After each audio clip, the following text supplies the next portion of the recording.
Part I'm 1. ready for my school time. Wait, I forgot to open the lights. So, and I'm done eating and done bathing and eating. Now it's the only thing I need to do is brush my teeth. So where's my just done bathing and eating. Now it's time to brush and I'm going to school.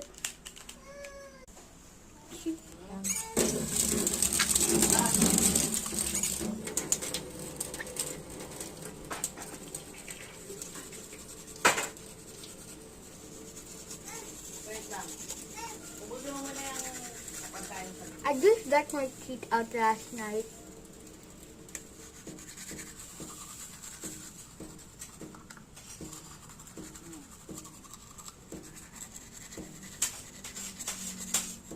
Oh, wag tumayo, laglag ka.